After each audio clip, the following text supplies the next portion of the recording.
Hi, I'm Matt. Welcome to Disney Planning Insights.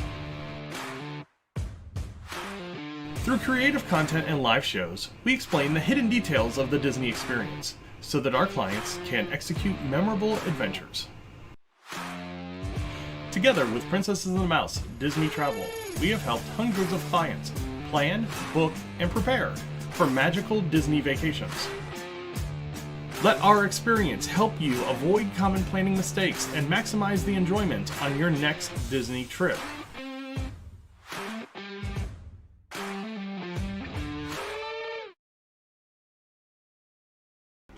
Hey, what's going on, everybody? Welcome to Disney Planning Insights. I am Matt. I'm the host of this chaotic whirlwind that we call a Disney news show. If you just came out this week, thank you for joining us. If you've been a long-time supporter, thanks for coming back. Over the weekend, if you were on for the pre-intro that kind of gets cut off before it goes to YouTube, we had a huge weekend as far as views go, 24,000 views over the weekend. Also, we had it ended up being 30 new subscribers over on YouTube. So, no, it was just a crazy weekend. Really quick, like we do every week, I want to go through our new subscribers that made themselves public. This is going to take a little while because there is quite a few of them. So, Satric, thank you for the subscription over on YouTube. Eugenio and Kiss, thank you. Yaria Dano, thank you. Laura Bignell, thank you. Kurt Askanian, thank you. Evan Tuttle, thank you. Shannon E, thank you. Markeisha Walker, thank you. Jasmine Bridges, thank you. Jerry Magnum, thank you. Technolab Laboratorio Clinicio, thank you. Whoa, where'd that go? Jennifer Holmes, thank you. And Nat Ali, thank you. So these are going to go for a while, but I want to thank you guys all for jumping on, hitting that subscribe button, and joining the channel and checking out some of our content. Kursam0 over on Twitch, thanks for jumping on, loving your content. Let's chat gaming on Discord. Kursam01. Well, since I'm not gaming right now, I don't know exactly what you're watching, but if you want to talk Disney, want to talk Lorcana, you can definitely find us on Discord, just the same as our Twitch name. So if you're still watching, you know how to get in contact with us there. All right, let's get into a little bit of news while this is going on. Like I said, there's a lot going on and not a lot going on at the same time, because I think really what Disney is trying to do right now is they are going to try and fly under the radar for the next 2 weeks. And why are they going to fly under the radar for the next 2 weeks? Well, they've got some big things coming, some things that people are excited about coming.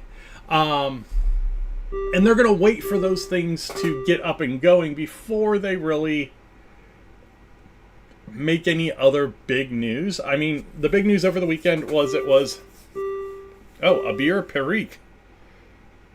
Who are you? I don't even know where you came from. Did I say your name? I wonder if that was Nat Ali. Abir Parikh. They must have changed their name. Rivers of America, Tom Sawyer Island closed over the weekend. With those closures, there was also a major change to the Walt Disney World Railroad Loop. It is no longer a loop. And I'm going to kick my shoes off here because I am, like I said, I'm just kind of running around like a chicken with my head cut off right now. It's no longer going to be a loop. It is going to go from the Frontierland station around to the Fantasyland Circus, the Storybook Circus station, and then back and forth. It's basically going to circuit back and forth from there. What that means is really you only have 3 stations now. You have your Adventureland station, which is there by Tiana's Bayou Adventure. You're going to have the Main Street USA station, and you're going to have the Storybook Circus station. And now that I think about it, those are the only 3 stations anyway, but you're just not going to get to go all the way back around Rivers of America, in behind Haunted Mansion, Small World, all that, over to Storybook Circus. And that will be closed until Villains Land opens. So, I guess a couple things with that announcement. That's a long closure. It's going to be closed 3 to 4 years. And again, it's not closing the railway. It's just how it gets to where it's going. So, yeah, it's still going to go to the same 3 places, just in a different way. Also, with the closure of Rivers of America and Tom Sawyer Island, the Liberty Bell's done. And a lot of people took their last ride on the Liberty Bell, and it was nice to see that the Liberty Bell, on its last day, looked like the Liberty Bell at Disneyland on its first day. And just a chaotic mess of people that got a chance to ride it. And it deserves it. It's one of those areas, and if you follow us over on Twitter X, at Disney Insights, if you don't, and if you want to, Disney continues to take away things that allow for generational conversations. And I'm going to keep using this generational conversation thing because I think it's important when we're talking about Magic Kingdom and Disneyland Park specifically. And Disneyland Paris Park to an amount. Because Disneyland Paris Park is basically modeled after Disneyland Park. So we're going to see the same thing in those areas. But what we're seeing is they're removing things that my generation wouldn't have known firsthand. Paddle boats, shooting arcades, the Song of the South. That happened before my generation, basically. They continue to remove those things, and I won't even say it's not IP related, because some of it's nondescript, non-IP. Some of it has IP tied to it. I mean, Tom Sawyer Island. A lot of people knew the Tom Sawyer story and the Huck Finn story. But it's stuff that wasn't like in-your-face princess IP. And now it's getting replaced with either princess IP or newer generational IP, 2000 and beyond IP. Which is going to be kind of, when I think about Cars, let's use Cars as the example because that's what's going in Rivers of America and Tom Sawyer Island. When I think about Cars as a movie and what generation it plays to my kids' generation. So we're talking about 15 years old and under.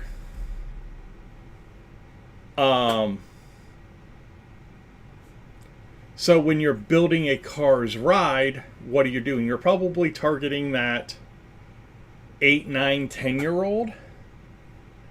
So it's going to be probably in the thrill level of, say, a Big Thunder Mountain, which is going to be right next to it. And you're going to lose the ability for smaller children and older adults to ride it. Because it's going to have some thrill level to it. And it's probably going to have some height restriction to it. When we look at Radiator Springs Racers,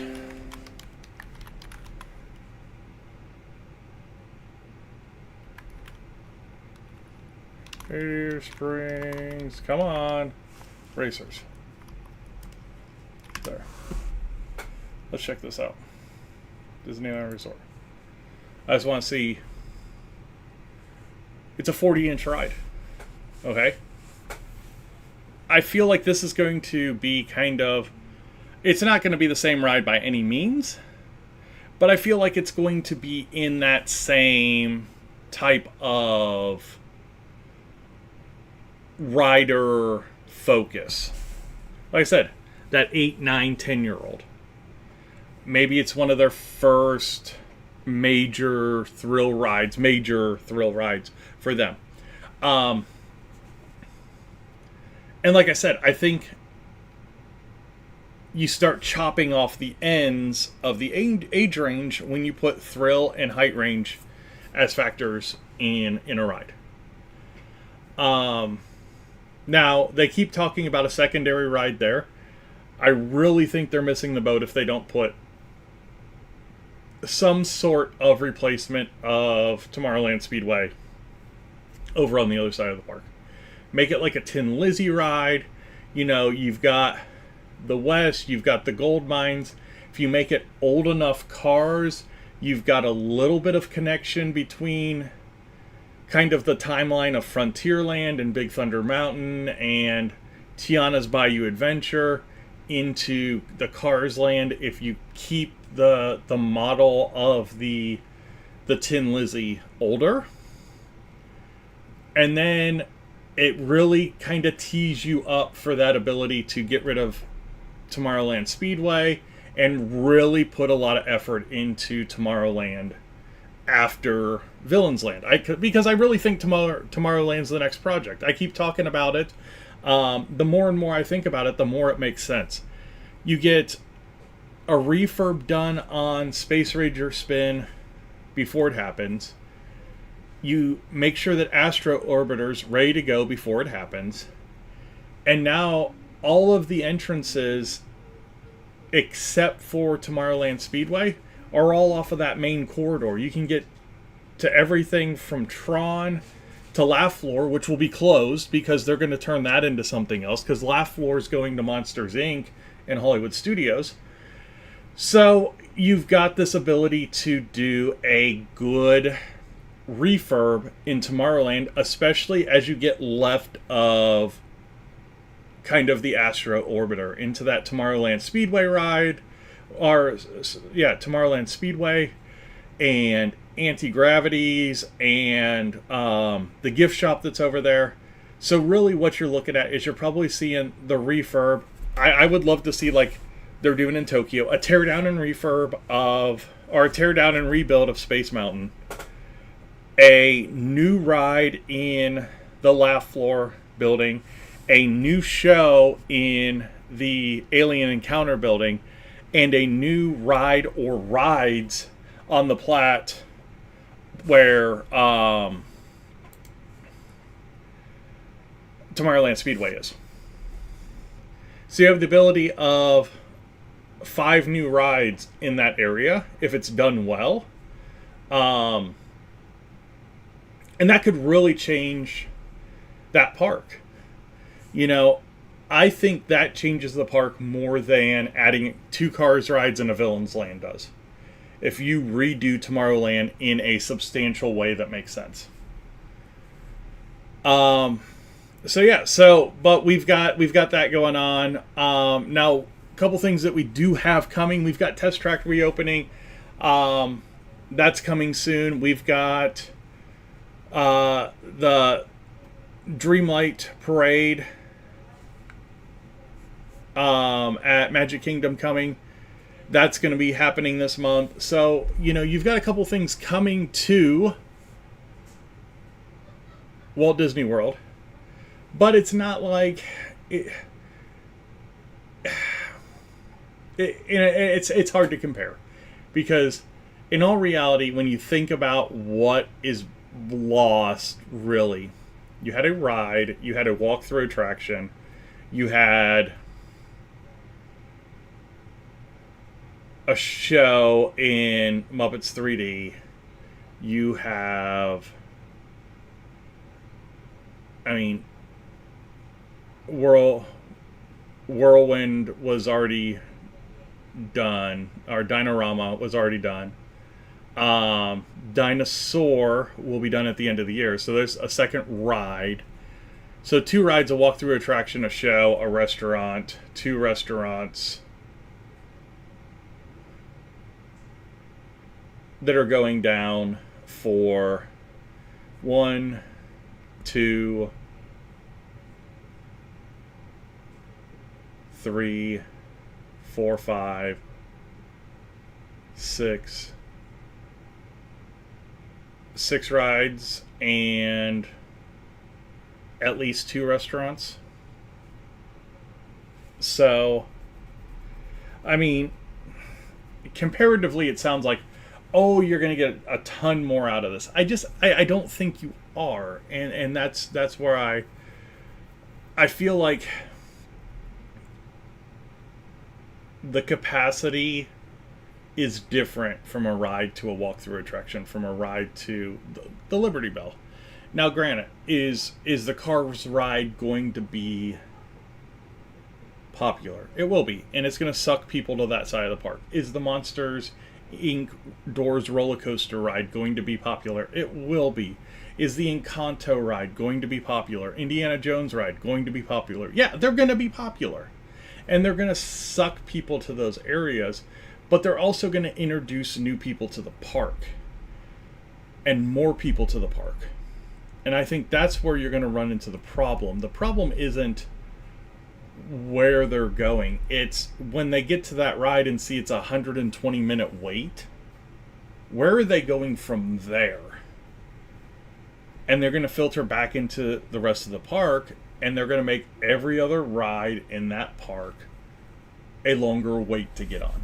So, or you're going to have those people that are like, oh, I want to go ride the Cars ride, and I want to ride Tron, and I'm not going to park hop, so, we might as well just stick in Magic Kingdom. And it's that demographic, and like I said, when you start chopping off the ends of your demographics, that mix may not be the mix you want in that park all the time.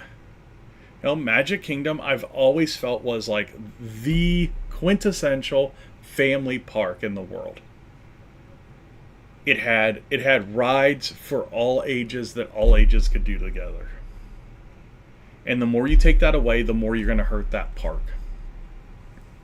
You narrow your focus, and what that's going to do is it's going to narrow your target visitor a little bit, where the visitor to Walt Disney World used to be from baby into the 90s and 100s.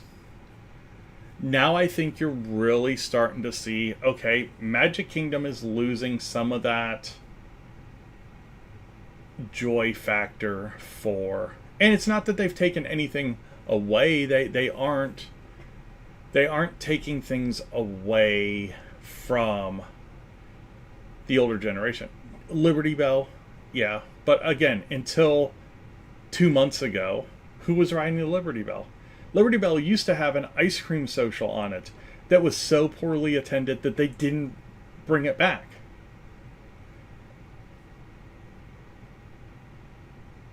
So you're not taking things away, but the things that you're adding aren't beneficial to those populations. And if you're sitting back as a Disney bigwig and you're saying, hey, those populations aren't what are driving our attendance right now, and we need to go more to the universal model and really start targeting that 10 to 22-year-old instead of, that 5 to 15-year-old in some of the parks. I think that changes the way that you think and design rides and that kind of stuff from Disney. But it really, I really feel like it hurts your ability to capture people in a broader spectrum.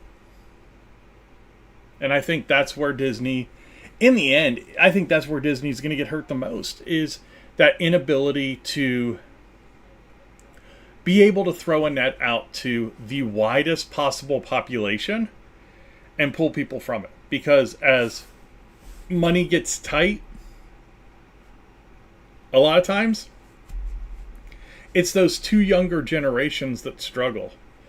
Normally, the older generation is the one that pays for a trip. And if they're seeing less and less things that they can do with their kids, and they can do with their grandkids, they become less and less willing to pay for that trip. What do they want to go do? You know, do they want to come to the parks and watch their family ride things while they're like, I really don't want to ride this. I really can't ride this. My doctor says I shouldn't ride this. You know, I don't know if I'm going to be able to get in or out of the seat. You know, I think those are things that you got to take into consideration if you're Disney. And I think a big telling factor is in 2028, what does attendance look like on every other ride in the park? What does your ridership look like outside of your new rides? Is it trickle-down ridership, or do you still have some of your family-oriented rides driving your park attendance? And you'll see.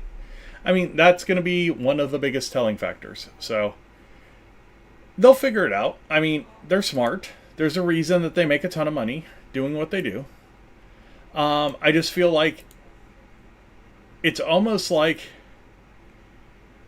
until they get slapped in the face with reality, and I think they're getting it a little bit this summer, they're never going to change. And they may not change even after it happens. So, nah.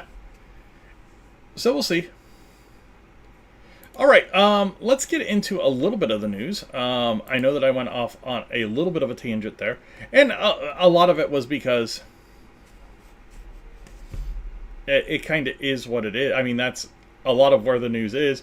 So we've got Eat to the Beat. Eat to the Beat was announced last week. And Eat to the Beat is the concert series that is run in conjunction with Food and Wine Festival. And they announced their list. And for me, when I look through this list, you know, what stands out to me is a little bit different than what's probably going to stand out to you. But you've got, you know, groups like Joey Fatone and Friends, Hoobastank Hansen, The Fray, Big Bad Voodoo Daddy, Boyz II Men, David Archuleta, Tiffany, Baha Men, The Beach Boys, which could be interesting, and Bowling for Soup is what kind of jumps out for me. But it's all listed. You can find it on a lot of different accounts over on Twitter X if you want to see. I want to say they release dates as well. Scott, did you release the dates with this too? There we go. So yeah, so first group is August 29th and 30th, Joey Fatone and Friends. And it's going to run all the way through November 16th and 17th, which is the Beach Boys. So yeah. So good things there.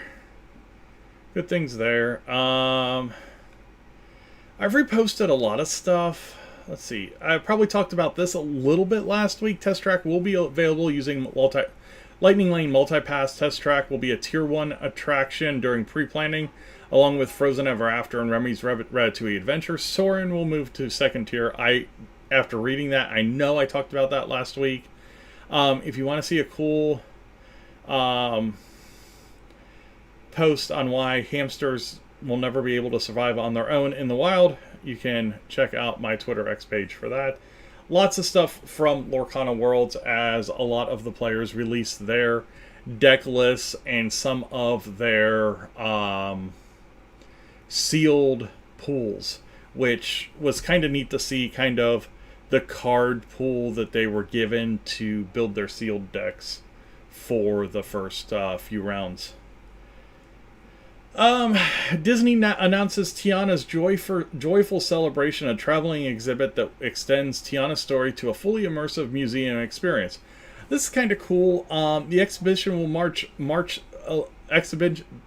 launch on March the 7th of 2026 at the Children's Museum of Indianapolis, prior to a 12-city tour in 2027. Children's Museum of Indianapolis will be celebrating their 100th anniversary when that comes through. So that's going to be a cool exhibit to go check out if you have the chance to.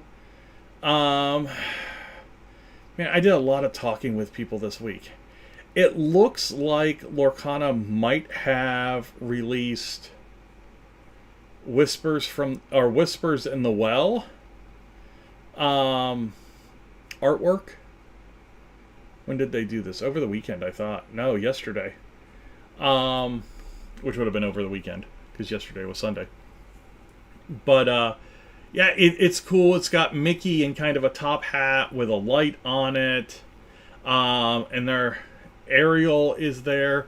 It's the Ariel Spectacular Singer, which a lot of people, I think, are going to be thrilled to see that may be reprinted. So,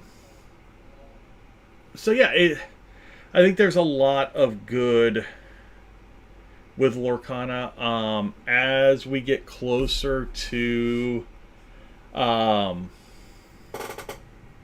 the challenge schedule starting and the release of Fabled, we are actually going to be starting a Lorcana segment once a month. I'm working with some of our local players here in the Indianapolis area to come up with a plan on how we're going to have conversations about different things as it pertains to Lorcana and the lore casts that come out and all that kind of stuff. Just kind of keeping up on news and meta and that kind of stuff. And I don't know how it will do or if we expand it or what we do, but I think it's going to be a cool conversation to have as we continue to delve into that card game.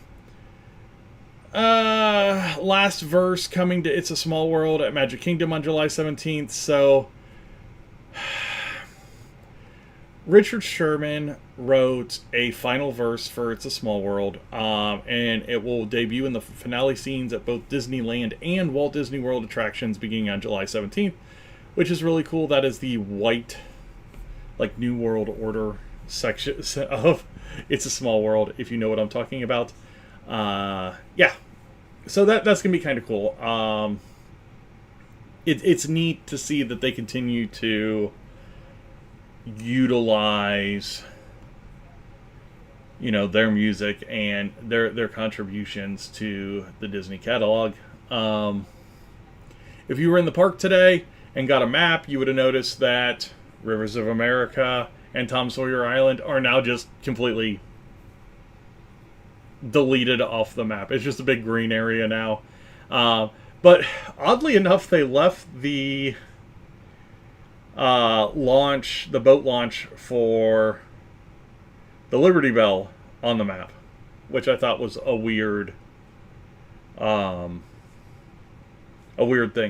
Unless they leave that open as like a viewing point for the construction of Cars Land, which could be a neat thing. I mean, Disney, if you're listening, hey, take that as an idea. That could be kind of cool, I think. Just leave that platform there open so that all the bloggers and podcasters can go in with their cameras and take video of construction progression or lack of progression. And then at the end of the day, you can trap them and feed them to the feral cats that protect Disney World from mice. There you go. I don't have a trip planned for a while, so sounds like a good time. The 3 park exclusive Coca-Cola designs are inspired by Rise of the Resistance and Smuggler's Run. They are at Galaxy's Edge now, so no more bomb-shaped looking Coke bottles. Now they just look like regular Coke bottles with a stormtrooper with kind of the Rise of the Resistance stormtrooper scene. Mandalorian and Grogu on them. So just seeing if I missed anything else.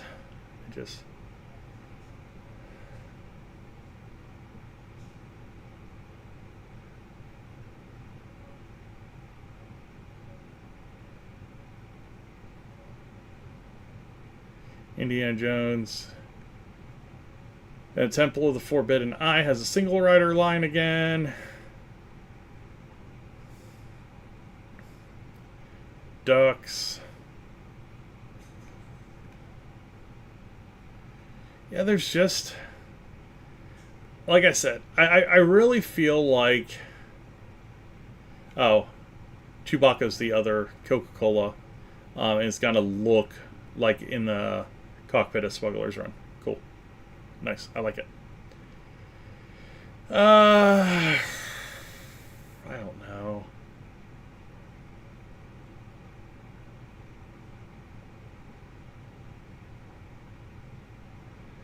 Jeff Volley's having a time with writing bad emails, I guess. Post alert. No tears. I haven't read that yet. Yeah, I don't know. Like I said, I think next couple of weeks are probably going to be pretty dead. We'll get we got a construction permit for so-and-so and this kind of stuff. But I think other than, Test Track reopening, the new parade, I think that's going to be a big deal. The Starlight Parade is going to be a big deal when it opens. And I think, in all reality, that's going to be one of those things that is going to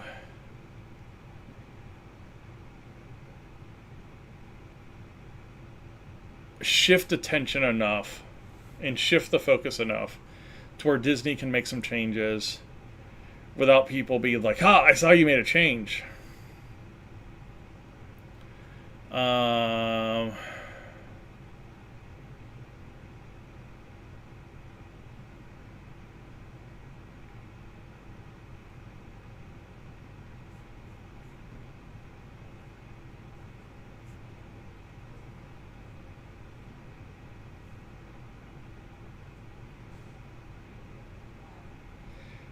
I'm just trying to catch up on some stuff from today. I really didn't look at a lot on social media today, so I just wanted to make sure that there wasn't anything that was like crazy important that happened today, and there wasn't really. So yeah. Like I said, I don't think you're going to get a ton over the next few weeks through the summer, other than, hey, look, Disneyland 70th. Hey, look, Test Track 3.0 is open. Hey, look, Disney Starlight Parade is happening. I think you're going to get that kind of stuff. We'll get not so scary, Very Merry dates. We'll get Very Merry prices. We'll get all that kind of information. But I don't think you're going to see the same fervor at the parks. That's going to be interesting with Starlight and the Christmas parade for Very Merry. Are they going to run both parades during the parties? They don't do both fireworks shows, so will they do both parades? I think that's something that's yet to be discussed. That could be pretty interesting. If they run Starlight at like 7, that'd be awful early. But that would also be the crossover of getting people, getting the non-party guests out of the park. So run Starlight at 7. And then you would just have the Very Merry parade and that kind of stuff after the regular park guests get out. I don't know. Like I said, I just don't feel like it's dark enough to do it yet, so that could be the one thing that kind of holds them back from doing something like that. But I want to thank everybody for joining us tonight. Like I said, a little bit of a condensed show. I mean, like 10 minutes condensed, not terribly. But, yeah. We'll continue to keep an eye on the news over on the Disney side and on the Ravensburger side. And continue to bring you anything that is newsworthy. If you guys see anything that we haven't talked about, definitely let us know over on one of our social media accounts. We are on Facebook, Twitter, Instagram, Twitch, Discord.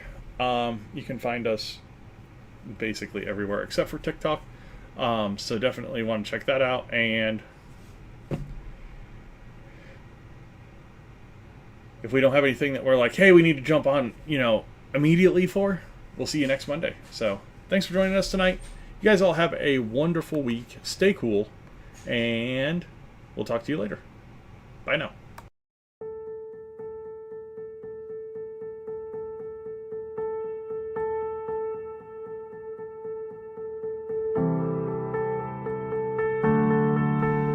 Hey, nobody came on as a guest today, but we will be getting back to guests here in the next month or so. Definitely want to stay tuned for a lot of different show variations starting in August.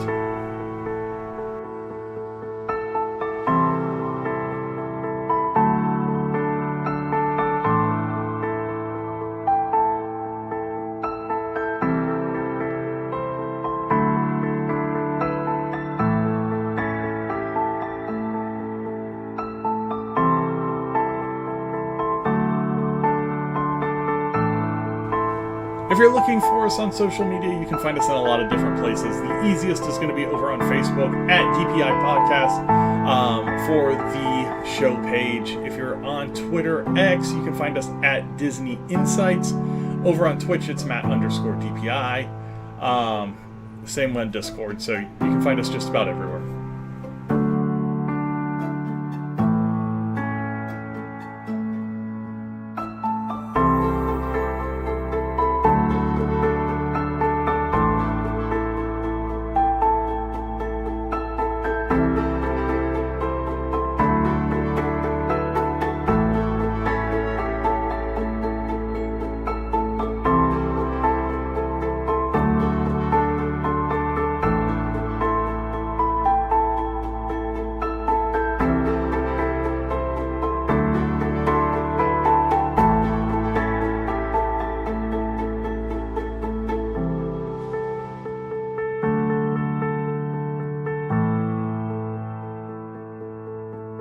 Thank you everybody for watching, liking, subscribing, sharing, everything that you do to support the channel. You guys have a wonderful week.